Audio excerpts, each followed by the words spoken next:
Anthony, you have fought here before. It was your sixth fight against Matt Legg. There weren't that many people when you were fighting, but you had the experience of being at Wembley. 90,000. Is this the sort of stage you've always wanted to perform on and showcase your talent? It's a stage you can't dream of. It's a stage that you can't really put into your wildest imagination, but I'll never know. That's what they say, hard work can pay off. And we've been due diligent in the gym and in training and preparation and strategy outside of the ring has brought us here. And it's not real until we step into the ring, right? So I have to just put my head down, say my prayers, and just hope that we can make history come April 29th. There's a great deal of respect between the two, which is wonderful to see. Which is different these days. Yeah, and it's good to see. But when you get into that ring on April the 29th, that changes. Yeah, most definitely. Utmost respect for Wladimir. Not just from achievements, that's one thing, but as you said, the man that he is. Like we had like Lennox, and now we've got the Klitschko brothers. And then when I was coming through, you have a blueprint to follow, right? So the Klitschkos and Lennox were the type of people that I looked to and took inspiration from. And it's even like my brothers over there in the corner. When we're together, we have the best time. We have a great time. But if he owes me £10, if we're playing FIFA, I'm hounding him down until I win or I get. So it's just how it goes, right? It's just how it goes. Competition, and like we saw with Tresor and Dylan on the weekend, they shook hands after. So we come together. The lions roar. And then at the end of it, you shake hands and life goes on. But as I always say with my fights, the best man will win. And destiny's already been written for that fight. It's just fulfilling our goals. It's the drive inside you, the competition, the hunger that's burning, that wants to make you victorious in this sport time and again. Yeah, it's more. It's not just in sport, as I said with my guys over there. It's just life in general.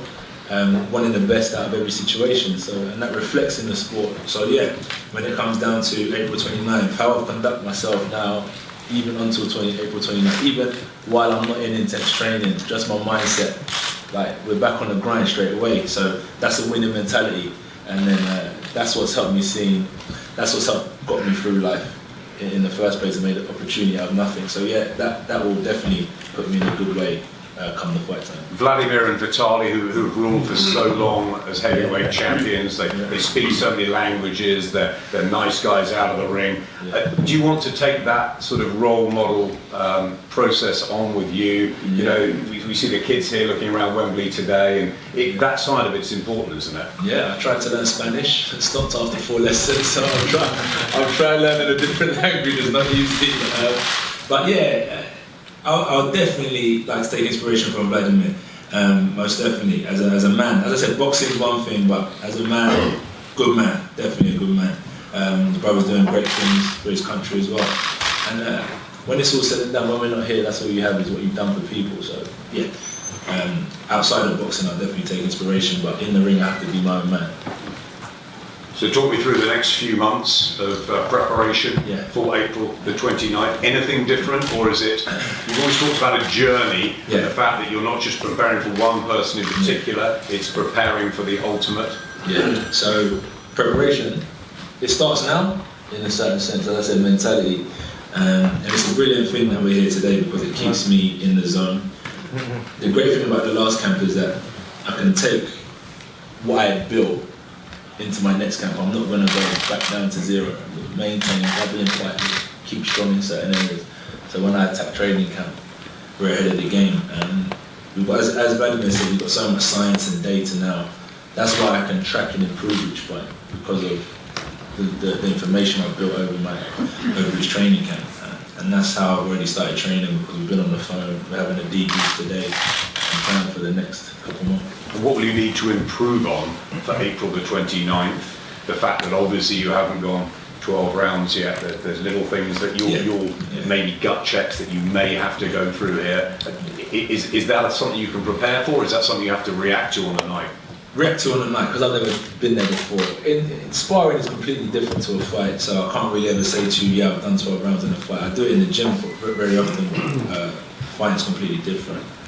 But how I can prepare differently for this fight, I would say physically I always train to my best capability. So I'll probably say I'm going to step up my game mentally in this game. I know you don't like predictions, especially against a guy you like, but I'm going to ask you anyway. What happens April the 29th?